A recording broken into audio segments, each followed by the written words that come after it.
సమారూఢం. పిల్లలు కూర్చోండి. బాగున్నారా అందరూ?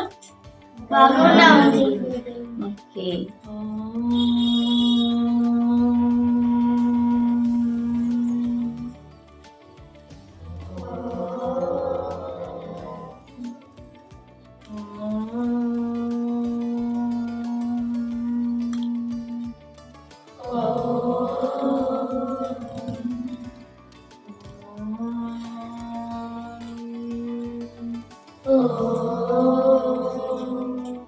गुरु ब्रह्मा गुरुर्विष्णुः गुरुदेवो महेश्वरा गुरु साक्षात् परं ब्रह्मा तस्मै श्री गुरवे नमः. श्री गुरुभ्यो नमः. సరస్వతి ప్రార్థన ఎవరు చెప్తారు? నాగశ్రీ. సరస్వతి నమస్తుభ్యం వరదే కామరూపిణి విద్యారంభం కరిష్యామి సిద్ధిర్భవతు మే సదా పద్మపత్ర విశాలాక్షి పద్మకేసర వందిని నిత్యం పద్మాలయం దేవి సామం పాదు సరస్వతి. శ్రీ సరస్వత్యై నమః. వెరీ గుడ్ తల్లి. గురు అనుగ్రహం. కూర్చో. మనం ఏం చెప్పుకున్నాం ఇంతకు ముందు? అదే నేను అడుగుతాను ప్రశ్నలు, మీరు సమాధానం చెప్పాలి. ఓకేనా? మన సంస్థ పేరేంటి? భారతి. మన దేశం పేరేంటి? భారతదేశం. Very good. చాలా బాగా చెప్పారు, గుర్తుపెట్టుకున్నారు. అలాగే మరి మన సంస్కృతి ఏంటి? Very good. బాగా చెప్పారు, బాగా గుర్తుపెట్టుకున్నారు. మన సంస్కృతికి మూలం ఏంటి చెప్పండి? వేదం. వేదం కనుకనే మనది వేద సంస్కృతి అని చెప్పుకున్నాం. ఓకే. మనకి మూలం ఏంటి? వేద సంస్కృతి. మన జీవనానికి మూలం ఏంటి అంటే వేదాలు. చెప్పండి. వేదాలు 4. ఋగ్వేదము, యజుర్వేదము, సామవేదము, అధర్వణ వేదము. ఎన్ని వేదాలు? 4 వేదాలు. మరి 4 వేదాల పేర్లు గుర్తు పెట్టుకొని మనకి నెక్స్ట్ వీక్ చెప్తారా? మరి వెరీ గుడ్. మీరు బంగారు తల్లులు, బంగారు తండ్రులు, నాకు తెలుసు, ఎందుకంటే ఎంత బాగా చెప్పారో. ఇప్పుడు మనకి గురు వందనం. ఫస్ట్ ఏం చేయాలి? గురువు గారికి నమస్కారం చేయాలి. తర్వాత సరస్వతీ దేవిని స్మరించాలి. తర్వాత మనం ఇప్పుడు రోజు ఏం చేసుకుంటాం? ఇప్పుడు మీరు ఈ విషయాలు ఏమి మర్చిపోకూడదు. మన దేశం పేరేంటి? భారతదేశం. మన సంస్కృతి ఏంటి? వేద సంస్కృతి. వేదాలు ఎన్ని? 4 వేదాలు. వేదాలు ఏమిటి? ఋగ్వేదం, యజుర్వేదం, సామవేదం, అథర్వవేదం. రైట్. సూపర్. మీరు అసలు బాగుందిరా, మీ మెమరీ చాలా బాగుంది, చక్కగా ఉంది కదా. ఇప్పుడు పొద్దున్నే లేవగానే ఏం చేస్తాం? ఫస్ట్ లేచిన దగ్గర నుంచి మనం ఏమేం చేయాలి, ఎలా ఉండాలి, ఎలా నేర్చుకోవాలి, ఏంటి మన జీవన విధానం అంటే ఏంటి? ఫస్ట్ లేచిన దగ్గర నుంచి స్టార్ట్ కదా. లేచిన దగ్గర నుంచి డే స్టార్ట్ అవుతుంది. లేవాలి కదా, డే స్టార్ట్ అవ్వాలంటే ఫస్ట్ ఏం చేయాలి? లేవాలి. మన నిద్ర లేవాలి. నిద్ర ఎప్పుడు లేవాలి చెప్పండి? 5 గంటలకా, 6 గంటలకా, 7 గంటలకా, 8 గంటలకా? 5 గంటలు. Very good. ఎక్సలెంట్ సమాధానం. మరి మనం మణికి క్లాప్స్ కొట్టాలా వద్దా? క్లాప్స్. మరి అందరూ అందరూ 5 గంటలకి లేచి చక్కగా అన్ని చేస్తున్నారా, చదువుకుంటున్నారా బాగా? కానీ మరి లేవగానే ఏం చెయ్యాలని చెప్పుకున్నాం మనం. ఫస్ట్ లేవగానే బెడ్ మీద కూర్చోగానే ఏం చెయ్యాలి అని చెప్పాను. చేతులు చూసుకుని ఏం చెప్పాలి? కరాగ్రే వసతే లక్ష్మి, కరాగ్రే వసతే లక్ష్మి, కరమధ్యే సరస్వతి, కరమధ్యే సరస్వతి, కరమూలే స్థితా గౌరీ, కరమూలే స్థితా గౌరీ, ప్రభాతే కరదర్శనం, ప్రభాతే కరదర్శనం, శుభం శుభం. మంచి రోజు ఒకటి మనకి మొదలైనందుకు మనం ఈ ముగ్గురు తల్లులకి లక్ష్మి, సరస్వతి, పార్వతి ఈ ముగ్గురు తల్లులకి వందనం సమర్పిస్తాం అన్నమాట. అంటే నమస్కారం చేసుకుంటాం. మరి ఇంకా నెక్స్ట్ ఏం చేయాలి? బెడ్ దిగాలి. బెడ్ దిగాలి కదా, దిగాలా వద్దా? అన్ని పనులు చేయాలంటే బెడ్ దిగాలి. దిగేటప్పుడు ఫస్ట్ నువ్వు కాలు ఎక్కడ పెడతావు? ఎస్, భూమి మీద పెడతారు. రైట్, మీకు చాలా బాగుందిరా మెమోరీ. భూమి మీద పెడతారు కదా. పెట్టగానే పాపం మనం ఏం చేసినట్టు అమ్మని భూమాతని భూమాత అంటామా? అంటాం కదా. భూమిని మరి మనం కాలుతో ఏం చేస్తున్నాం? తొక్కుతాం. అప్పుడు మరి మనం క్షమించమని అడగాలి కదా, అవునా కాదా? ఈ భూమాతకి సంబంధించిన శ్లోకం ఇప్పుడు నేర్చుకుందామా, నెక్స్ట్ క్లాస్ లో నేర్చుకుందామా? వావ్, అసలు మీరు మామూలు వాళ్ళు కాదు, చాలా ఫాస్ట్ గా నేర్చుకుందాం అనుకుంటున్నారు కదా. ఇప్పుడు చెప్పండి. సముద్ర వసనే దేవి, సముద్ర వసనే దేవి, పర్వతస్థల మండలే, పర్వతస్థల మండలే, మమ మమ పాదఘాతం, పాదఘాతం, క్షమ్యతాం, క్షమ్యతాం, దేవి దేవి, విష్ణుపత్ని, విష్ణుపత్ని, నమోస్తుతే, నమోస్తుతే అని చెప్పి భూమాతకి 2 చేతులు ఆనిచ్చి నమస్కారం చేసుకుని కళ్ళకు అద్దుకోవాలి. తల్లి, తల్లి, భూమాత, భూమాత, నీకు నమస్కారం, నీకు నమస్కారం, గోమాతకు నమస్కారం, గోమాతకు నమస్కారం, తులసి మాతకు నమస్కారం, తులసి మాతకు నమస్కారం చెప్పుకుని ఏం చేయాలి? బయటకు వచ్చి చక్కగా మీరు బ్రష్ చేసుకోవాలి. ఓకే, బ్రష్ చేసుకుని బయటికి వెళ్ళి అన్ని పనులన్నీ చేసుకుని స్నానం చేసి ఫస్ట్ ఇంకొక పని చేయాలి. స్నానం చెయ్యగానే ఒక పని చేయాలి. ఏంటో తెలుసా? బొట్టు పెట్టుకోవాలి. పట్టేసుకోవాలంట. వాడు సూపర్ రా, వాడు అసలు మామూలు వాడు కాదు కదా, అస్సలు దత్తంటే దత్తు కాదు మరి కదా. కాబట్టి ఫస్ట్ నిజంగానే వాడన్నట్లు మరి బట్టలు వేసుకోవాలి. వేసుకున్న తర్వాత చక్కగా బొట్టు పెట్టుకోవాలి. ఏం చేయాలి? బొట్టు పెట్టుకోవాలి. బొట్టు పెట్టుకోవడం మన భారత సంస్కృతి. అది ఎందుకు పెట్టుకోవాలి, ఎలా పెట్టుకోవాలి అనేది మళ్ళీ నెక్స్ట్ క్లాస్ లో చెప్పుకుందాం. ఫస్ట్ ఏం చేయాలి? బొట్టు పెట్టుకోవాలి. చక్కగా నుదుటి మధ్య మీకు ఇష్టమైంది ఏదైతే ఉంటుందో కుంకుమ, విభూది, చందనం ఈ 3 లేదా సింధూరం ఈ 4 ఏదైనా సరే మీ ఇష్టానికి అనుసరించి. కొంతమందికి శివుడు అంటే ఇష్టం, విభూతి పెట్టుకుంటారు. కొంతమందికి అమ్మవారు అంటే ఇష్టం, కుంకుమ పెట్టుకుంటారు. ఇంకొంతమందికి సుబ్రహ్మణ్య స్వామి అంటే ఇష్టం, చందనం పెట్టుకుంటారు. లేదా విష్ణుమూర్తి అంటే ఇష్టం, చందనం పెట్టుకుంటారు. ఓకేనా? ఇలాగా అన్ని మనకి ఏదైతే ఇష్టమో అవి సింధూరం. సింధూరం ఏంటి? ఆంజనేయ స్వామికి ఇష్టం. ఓ భలే తెలుసు, మణిగాడికి అన్నీ తెలుసు. మనం ఆంజనేయ స్వామి అయితే సింధూరం. ఇలా అన్ని ఆంజనేయ స్వామి సింధూరం. ఆంజనేయ స్వామి కాదు, సీత అమ్మవారికి, రాముల వారికి అందరికీ సింధూరం ఇష్టం. అమ్మవారు ఎప్పుడు సింధూరమే పెట్టుకునేవారు, తెలిసిందా? కాబట్టి ఆ సింధూరం అనేది మనం ఈ 4 ఏదో ఒకటి కంపల్సరీ మన నుదుటి మీద ఉండాలి, ఉండి తీరాలి. అర్థమైందా? అలా బొట్టు పెట్టుకున్న తర్వాత చక్కగా బయటకు వెళ్ళాలి.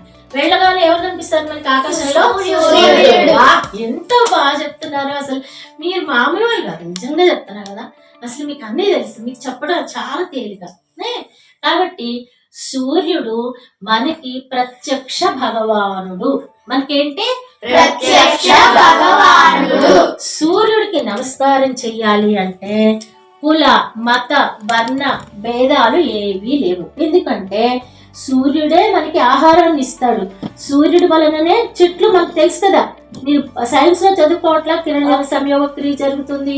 ఇవన్నీ సూర్యుడు లేకపోతే వర్షాలు లేవు, సూర్యుడు లేకపోతే వర్షాలు లేకపోతే పంటలు లేవు, పంటలు లేకపోతే మనకి ఫుడ్ లేదు. ఫుడ్ నని అమ్మ అన్నం పెట్టు అంటే లేదురా బాబు అంటే ఇవాళ సూర్యుడిని అనుగ్రహించలేదు, వర్షం పడలేదు, పంటలు పండలేదు అంటే మనకి ఏమీ ఉండదు.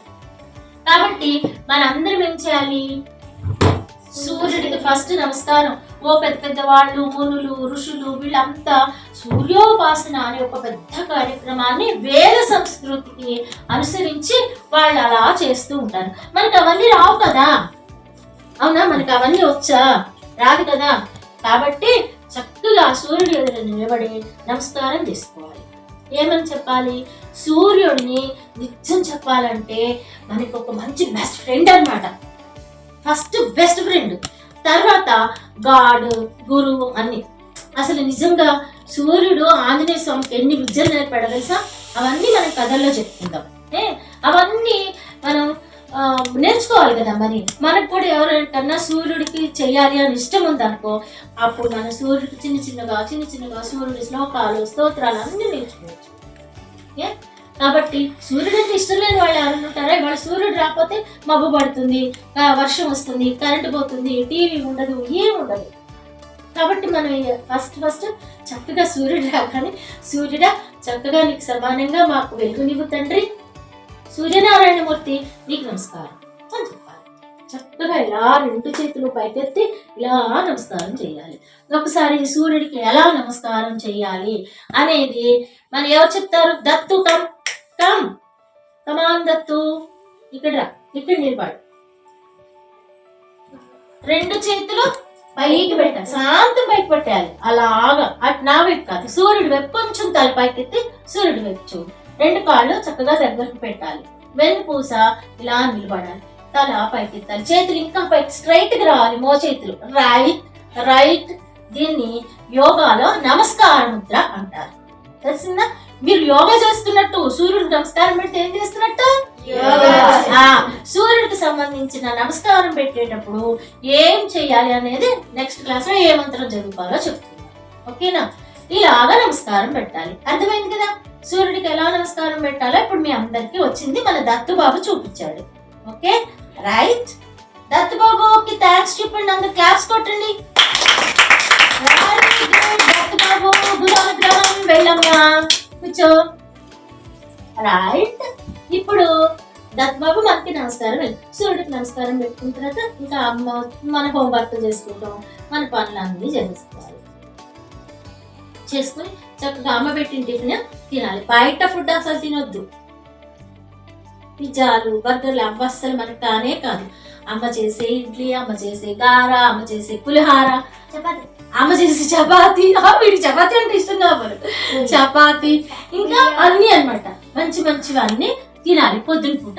అమ్మ దద్దోజనం చేస్తే ఓకే, అమ్మ గారెలు చేస్తే ఓకే, అమ్మ ఉప్మా చేస్తే ఓకే, అమ్మ ఏం చేసినా ఓకే.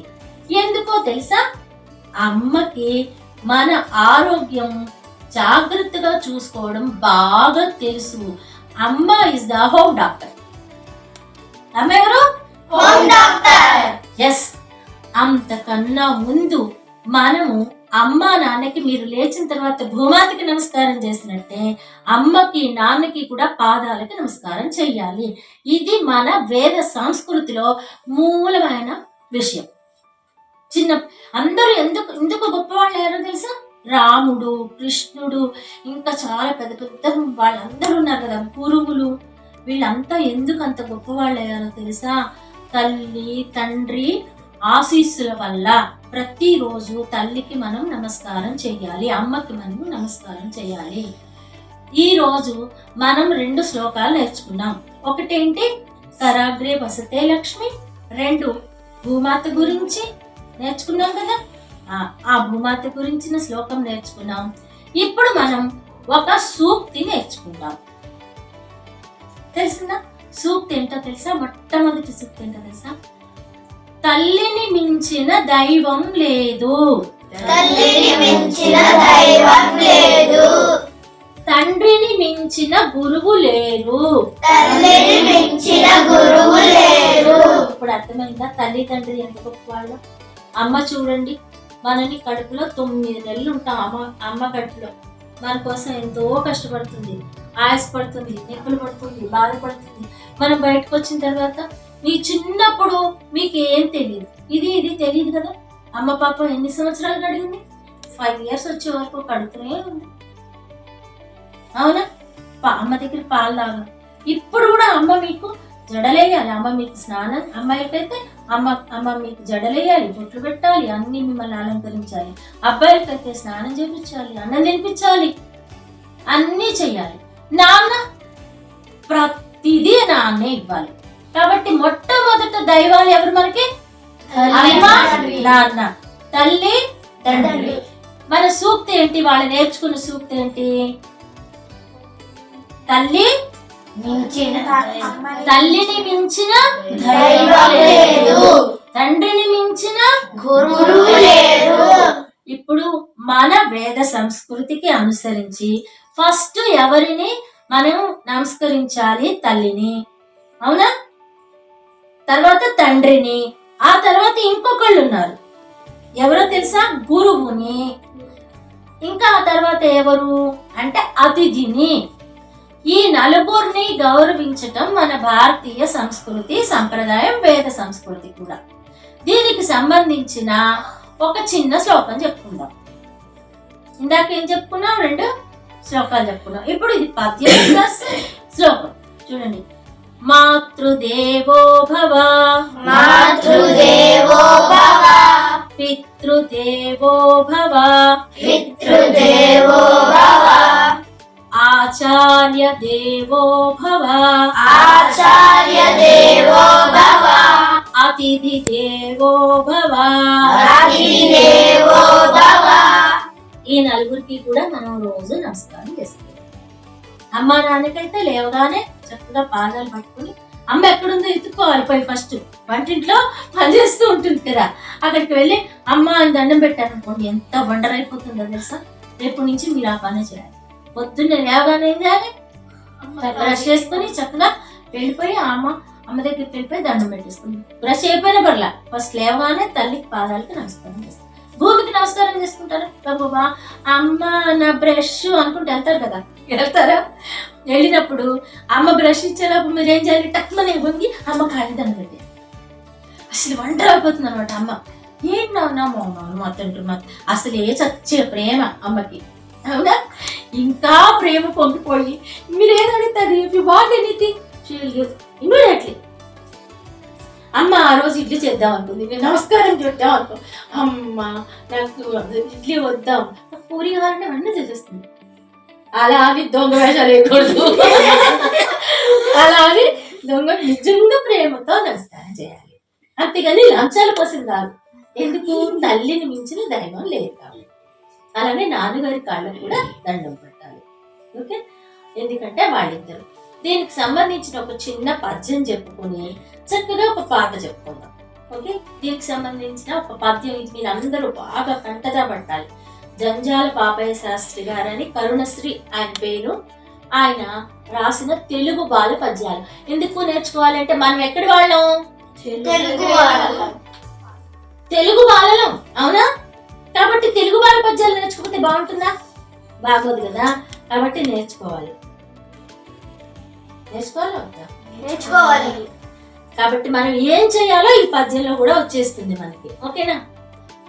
కష్టపెట్టబోకు తల్లి మనసు, కష్టపెట్టబోకు తల్లి మనసు, నష్టపెట్టబోకు నాన్న పనులు, నష్టపెట్టబోకు నాన్న పనులు, తల్లిదండ్రులన్న దైవ సన్నిపులురా, దైవ సన్నిపులురా, లలిత సుగుణ జాల, లలిత సుగుణ జాల, తెలుగు బాల, తెలుగు బాల. బాగుందా పద్యం? చాలా తేలిగ్గా ఉంది కదా. అవునా? ఇప్పుడు ఏమర్థమైంది మీకు? అమ్మ మనసుని కష్టపెట్టే పనులు ఎప్పుడు చేయకూడదు, అంటే తప్పుడు పనులు చేయకూడదు. అంటే ఎవరితో దెబ్బలాడటం, గిల్లుకోవటం, గిచ్చుకోవడం, ఎదుటి వాళ్ళ వస్తువులు కొట్టేయడం, స్కూల్లో వాళ్ళతో దెబ్బలాడటం, ఇలా చేయకూడదు. మన పని మనం చేసుకుని కామ్గా వచ్చేయాలి. తెలిసిందా? ఇంకా చాలా నేర్చుకుందాం. మళ్ళీ ఒకసారి పద్యం చెప్పుకుందాం. మరి చెప్పుకుందామా? చెప్పుకుందాం. ఓకే, చూడండి. కష్టపెట్టబోకు తల్లి మనసు, కష్టపెట్టబోకు తల్లి మనసు, నష్టపెట్టబోకు నాన్న పనులు, నష్టపెట్టబోకు నాన్న పనులు, తల్లిదండ్రులన్న తల్లిదండ్రులన్న దైవ సన్నిధులురా, దైవ సన్నిధులురా, లలిత సుగుణ జాల లలిత సుగుణ జాల, తెలుగు బాల. తెలుగు బాల. బాగుందా పద్యం? ఇప్పుడు మనం ఒక పాట నేర్చుకుందాం. బాగుందా? పద్యం బాగుంది కదా? మరి పాట కూడా బాగుండాలి కదా? బాగుండాలి. బాగుండటం అంటే ఏంటి? మంచిగా ఉండాలి. అవునా? మంచిగా ఉండాలి అని అర్థం. మంచిగా ఏంటి? మంచి అంటే ఏంటి? చెడ్డ కాదు కదా, చెడు కానిది మంచి అని అర్థం. ఇప్పుడు మీ వయసుకు అర్థం అయ్యేది అదే. మంచి అంటే ఏంటి చెప్పండి? స్మూత్ గా ఉండడం, సాఫ్ట్ గా ఉండడం, ఎవరితో దెబ్బలాడకపోవడం, ఎవరి వస్తువులు దొంగిలించకపోవడం, పిచ్చి పిచ్చి విషయాలు జోలికి పోకపోవడం, ఇది మంచి. అవునా కాదా? మనం ఎలా మారాలి? ఎలా మారితే అమ్మ వాళ్ళకి ఇష్టం? మంచిగా yes, very good, very nice. Claps కొట్టండి.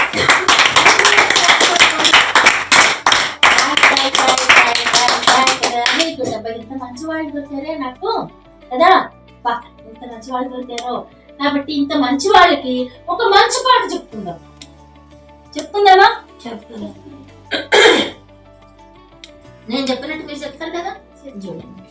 మంచిగా మనము ఉండాలి, మంచిగా మనము ఉండాలి, మంచి పనులు చేయాలి, మంచి పనులు చేయాలి, మంచిగా మనము ఉండాలి, మంచిగా మనము ఉండాలి, మంచి పనులు చేయాలి, మంచి పనులు చేయాలి, మంచిని మనము చూడాలి, మంచిని మనము చూడాలి, మంచి వైపే నడవాలి, మంచి వైపే నడవాలి, మంచిని మనము చూడాలి, మంచిని మనము చూడాలి, మంచి వైపే నడవాలి, మంచి వైపే నడవాలి, మంచిగా మనము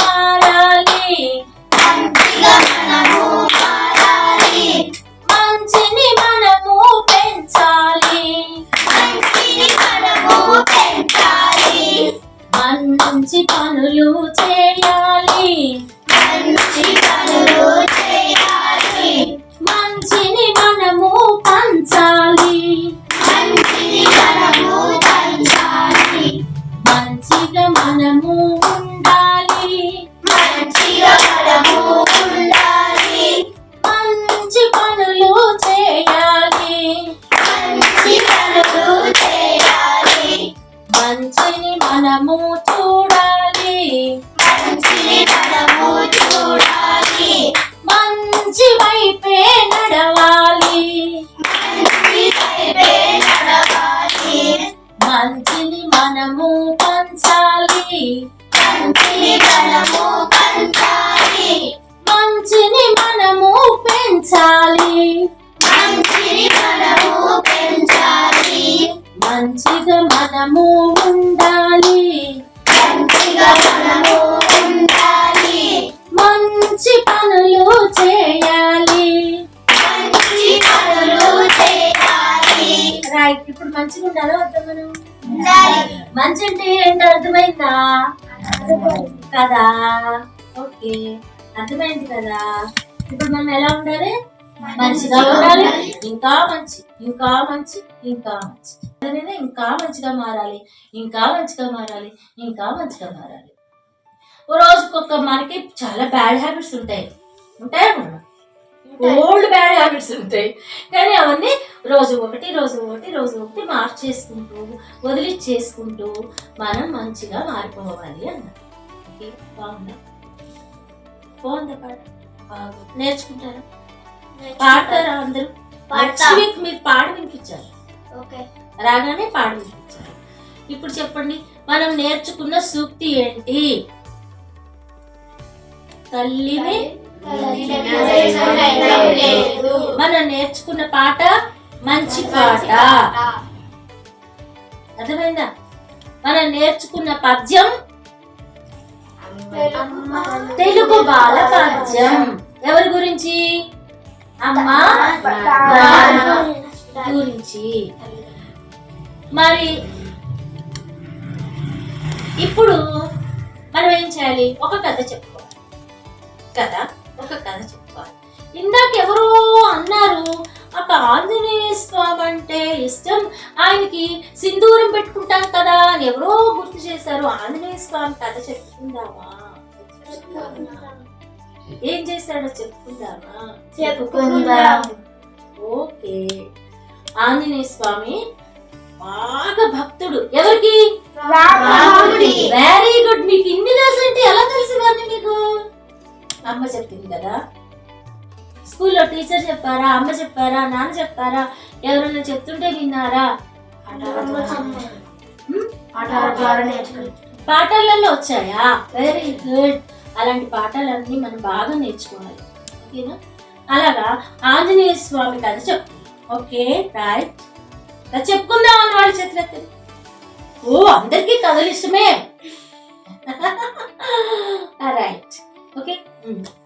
ఆంజనేయ స్వామి రాముడికి చాలా భక్తుడు కదా. రాముల వారి పట్టాభిషేకం అయిపోయింది, రావణాసుడితో యుద్ధం అయిపోయింది, మంచిగా రాముల వారు అంతా పట్టాభిషేకం అయిపోయింది, మంచిగా పరిపాలన చేస్తూ ఉంటే ఒకసారి హనుమాన్ భక్తుడు కదా, చూడాలనిపించింది. మరి సహజం కదా, చూడాలనిపిస్తుంది కదా. మనకు కూడా దేవుడు చూడాలనిపించి పిలిస్తే బాగుండు అని ఎలా అనుకుంటాం మనం? అలా మనం మంచి పనులు చేస్తే, ఆంజనేయ స్వామి లాగా భక్తిగా ఉంటే, అన్ని నేర్చుకుంటే అప్పుడు మనని కూడా అలాగే పిలుస్తాడు. తెలిసిందా? కాబట్టి ఇక్కడ మనం ఏం చేస్తున్నాం అంటే చక్కగా మంచి పనులకి అనేక విషయాలు నేర్చుకున్నాం. అయితే అప్పుడు రాముల వారికి ఆంజనేయ స్వామిని చూడాలనిపించి ఒకసారి ఆంజనేయ స్వామికి కబురు చేశారు. హనుమ నాకు నేను చూడాలనుకుంది, చాలా రోజులైంది కదా, రా అని చెప్పారు. కబురు చేశారు. ఇంకేముంది, అసలే ఆయనకి రాముల వారు అంటే చాలా ఇష్టం. ఇక రాముడే నన్ను పిలిచాడు కదా, ప్రభువు నన్ను పిలిచాడు, నా ప్రభు నా రాజు పిలిచాడు. మన ఆకాశంలో ఎలా ఎగురుతాడు ఆంజనేయ స్వామి? ఆకాశంలో మన ఎగురుకుంటూ వచ్చేసి రాముల వారి దగ్గరికి రానే వచ్చాడు. చక్కగా రాముల వారు మంచి సింహాసనంలో కూర్చుని సభ తీరి ఉన్నాడు. అంటే రాజు కూర్చున్నాడు, మంత్రులు, ప్రజలు అందరూ ఇలా కూర్చున్నారు. కూర్చుని అన్ని ఏవేవో చర్చించుకుంటున్నారు. ఇంతలోకి హనుమ వచ్చాడు. ఈమెను వచ్చి స్వామివారి పాదాల మీద పడి నమస్కారం చేశాడు. ఇప్పుడు ఇందాక మీరు కృష్ణుడికి చేయలే, అలాగా చేశాడు. చేసేసరికి అప్పుడు రాముల వారు చాలా సంతోషించి, హనుమ వచ్చావా, ఎంత పిలువగానే వచ్చేసావు, చాలా సంతోషంగా ఉంది హనుమ, నిన్ను చూడగానే నాకు చాలా ఆనందం వేసింది. కానీ ఇప్పుడు వెంటనే వెళ్ళిపోకూడదు సుమా, నువ్వు ఇక్కడే ఉండాలి. నేను ఎక్కడికి వెళ్తే అక్కడికి రా, నా పక్కనే ఉండు, ఈ రోజంతా నువ్వు నాతోనే ఉండు కానీ అని చెప్పారు. నేను అన్నం తినేటప్పుడు నువ్వు తిను, నేను ఎటు వెళ్తా అటు రా అని చెప్పారు. సరే ఇంకేముంది, అబ్బా రాముల వారే కనుక నన్ను ఈ రోజంతా ఆయనతో ఉండమన్నారని పొంగిపోయాడు. అసలే ఆంజనేయ స్వామికి ఎవరైనా కొంచెం అంటే చాలా ఎంత పైకి పొంగిపోయి హ్యాపీగా ఉంటాడు, ఎప్పుడు చూసినా చాలా సంతోషంగా ఉంటాడు. అలాంటిది ఈయన ఏం చేశారు, రాముల వారికి ఏకంగా నేను ఎప్పుడుంటే అక్కడే ఉంటాను. సరే ఈయన ఏం చేశారు, సభలో ఉన్నంతసేపు సభలో ఉన్నారు. తర్వాత మెల్లిగా వెళ్ళిపోయి భోజనానికి కూర్చున్నారు. హనుమ కూర్చో నా పక్కనే కూర్చో, భోజనం చేయాలన్నారు. అసలు ఎంత పొంగిపోయాడో హనుమ. బా రాములు వారు నా ప్రభువు, నా దైవం అని నన్ను పక్కన కూర్చోబెట్టుకుని భోజనం పెడుతున్నారు. మంచిగా బంగారు పళ్ళెంలో ఆయన తినేవన్నీ ఈయనకు కూడా పెట్టారు. తిను హనుమ, ఇంకొంచెం తిను అని చక్కగా ప్రేమగా తనే తిను అని చక్కగా తినిపించారు. ఆ భోజనం అయిపోయింది. భోజనం అయిపోయిన తర్వాత సరే భోజనం అయిపోయింది కదా హనుమ, మన ఇద్దరం కబుర్లు చెప్పుకుంటూ అక్కడ కూర్చుందాం కాసేపు అని పక్కకి తీసుకెళ్ళి ఒక రూమ్ లో కూర్చొని ఇద్దరు చాలా కబుర్లు చెప్పుకున్నారు. అయిపోయింది. ఇంతలో ఆ లక్ష్మణుడు, భరతుడు, శత్రుఘ్నుడు అందరూ కుటుంబ సభ్యులందరూ కౌశల్యాదేవి అందరూ వచ్చారు. అందరు కూర్చున్నారు. కూర్చుని చాలా కబుర్లు చెప్పుకున్నారు. వాళ్ళతో పాటు ఈయన కూడా అబ్బా నా ప్రభు కుటుంబంతో ఉన్నప్పుడు నేను కూడా ఉన్నా, ఎంత సంతోషంగా ఉంది అని అనుకున్నాడు. ఆ తర్వాత సాయంత్రం అయింది. సాయంత్రం అప్పుడు ఏం చేస్తారు, రాజులంతా చక్కగా నదీ తీరానికి వాళ్ళు వెళ్తారు, షికారు వెళ్తారు. వెళ్తా హనుమ నువ్వు కూడా నాకు, నేను వెళ్తున్నాను కదా అన్నాడు. అనేసరికి ఈయనకి ఇంకా సంతోషం వేసింది చాలా. అబ్బా అసలు రాములు గారు తనతో పాటు నన్ను వాకింగ్కి తీసుకెళ్తున్నారని ఇద్దరు కలిసి నది ఒడ్డుకి వెళ్ళారు. ఇద్దరు వాకింగ్ చేసి వచ్చారు. ఆయన స్నానం చేశారు, ఈయనని స్నానం చేయమన్నారు. సరే మళ్ళీ రాత్రి భోజనం చేశారు. అంతే అయిపోయింది. రాముల వారు మెల్లిగా నడిచి ఆయన పడుకునే బెడ్రూమ్, దాన్ని శయన మందిరం అంటారు. శయన మందిరం అంటారు. ఏమంటారు? Very good. శయన మందిరం అంటే బెడ్రూమ్ అన్నమాట. వెళ్తున్నారు. బెడ్రూమ్ లో మరి ఎవరుంటారు? సీతాదేవి ఉంటుంది కదా, ఆమె పడుకుంటుంది కదా. ఆయన వెళ్ళిపోతుంటే ఈయన కూడా వెళ్ళిపోయారు. ఎవరైనా పడుకుంటారా? అలాగా పడుకోరు కదా. కానీ ఆయన ఏంటి, నాతో ఉండమన్నారు రాముల వారు, నేను ఉండాలి ఆయనతో, అంతే. దట్స్ ఆయన ఏం చెప్తే నేను అది చేస్తారు కాబట్టి వెళ్ళిపోయాడు. సరే హనుమ వచ్చాడు అని చెప్పి అమ్మ కూడా ఏం చేసింది, సీతమ్మ తల్లి కూడా చక్కగా కూర్చుని కాసేపు మాట్లాడింది. ఆవిడ నిద్ర వస్తూ ఉంటే రాముల వారు వైపు ఇలా తిరిగి చూసింది, నాకు నిద్ర వస్తుంది అని. మరి ఆవిడ పడుకోవాలంటే పరపురుషుడు అలా చూస్తూ ఉండగా ఆడవాళ్ళు పడుకోకూడదు, అది మన భారత సంస్కృతి. అర్థమైందా? పరాయి వాళ్ళు ఎవరైనా పెద్దవాళ్ళు అలా ఉన్నప్పుడు వాళ్ళ ముందు ఆడవాళ్ళు కాళ్ళు చాపుకుని అలా పడుకోకూడదు, అది మర్యాద కాదు, గౌరవం కాదు. మరి హనుమ పరపురుషుడేగా, ఎంత బిడ్డలాంటి వాడైనా వేరే వాడే కదా. సో ఇవి ఎలా పడుకుంటారు? అందుకని భర్త వైపు ఇలా చూసేసరికి ఆహా ఆయన అర్థం చేసుకున్నారు, ఈవిడికి నిద్ర వస్తుంది అని. హనుమ ఇంకా వెళ్ళి నువ్వు కూడా పడుకోని ఆయన అన్నారు. అదేంటి మీ పక్కనే ఉండమన్నారు కదా ప్రభు నన్ను, నేను ఇక్కడే పడుకుంటా అన్నాడు. మీ పక్కనే పడుకుంటా అన్నాడు. అంటే అలా పడుకోకూడదు నాయన, అమ్మ పడుకోవాలి కదా, అమ్మ పడుకున్నప్పుడు నువ్వు నా పక్కన అలా పడుకోకూడదు అని చెప్పారు. ఓహో అలాగా, అయితే అయినా నేను ఇక్కడే ఉంటాను స్వామి, కింద పడుకుంటాను అన్నాడు. అలా పడుకోకూడదు నాయన, వెళ్ళు అన్నారు. అంటే ఈయన ఏమనుకున్నాడు, మరి అమ్మ మీ పక్కన పడుకుంటుంది కదా, ఆమె ఎందుకు పడుకుంటుంది అన్నాడు. అంటే ఆవిడ ఏం చెప్పాలో అర్థం కాక రాముడు గారు అన్నారు, ఆవిడ ఇక్కడ సింధూరం పెట్టుకుంటుంది కదా, ఆవిడకొని పడుకుంటుంది. ఓహో అలాగా అని అని ఇలా తల తిప్పుకుని వెళ్ళిపోయాడు. ఇంకేముంది, ఆంజనేయ స్వామికి అర్థమైపోయింది, ఆ హనుమకి అర్థమైపోయింది, వెళ్ళిపోయాడు కదా. సరే పడుకుందాం అని వీళ్ళు పడుకున్నారు. ఆయన వెళ్ళిపోయిన తర్వాత కాసేపు ఒక గంట తర్వాత మళ్ళీ టకటక తలుపు కొడుతున్నారు. ఎవరు ఇదేంటి ఈ సమయంలో ఎవరు తలుపు కొడుతున్నారప్ప అని రాముల వారిని తీసేసరికి ఆయన ఒళ్ళంతా సింధూరం పూసుకుని వచ్చేసట. ఎందుకు ఇలా చేసావు, ఒళ్ళంతా సింధూరం పూసుకుని ఎందుకు వచ్చావురా నాయన అంటే, మరి స్వామి మీరే కదా అమ్మ సీతమ్మ ఇక్కడ ఇంత సింధూరం పెట్టుకుంటే అందుకే ఇక్కడ నా పక్కన పడుకుంది అంటే, ఇప్పుడు నేను ఒళ్ళంతా పూసుకొని వచ్చాను, ఇప్పుడు పడుకోవచ్చా మీ దగ్గర అని అమాయకంగా అడిగేసరికి అప్పుడు రాముల వారు ఆయన భక్తికి మెచ్చుకుని ప్రేమతో ఆయనని గట్టిగా కౌగిలించుకుంటారు.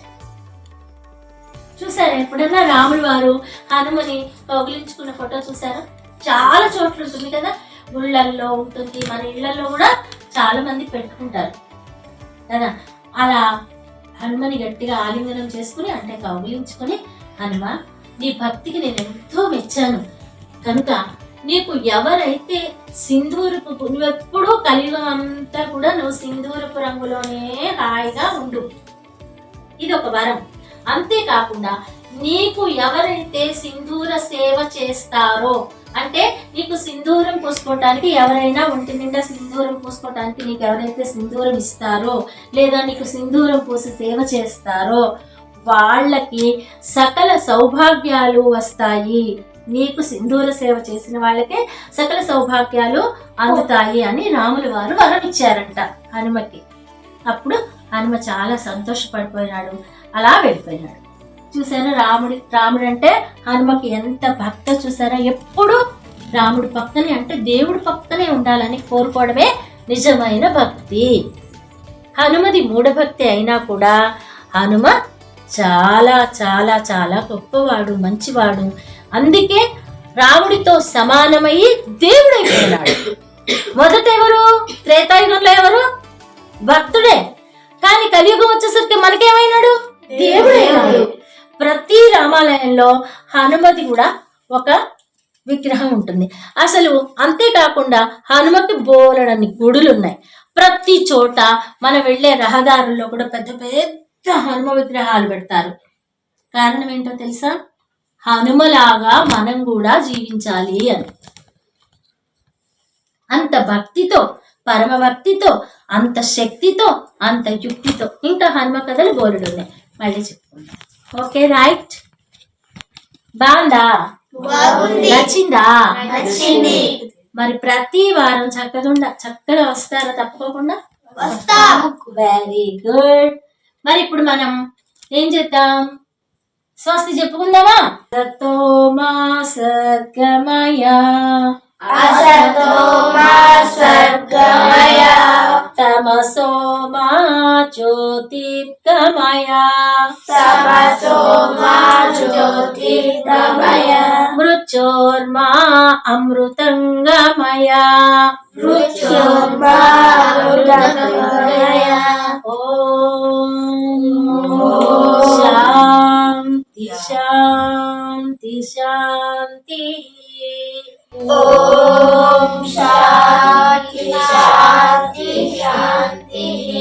జై శ్రీరామ్. మళ్ళీ జై శ్రీరామ్. భారత్ మాతా కి జై. భారత్ మాతా కి జై.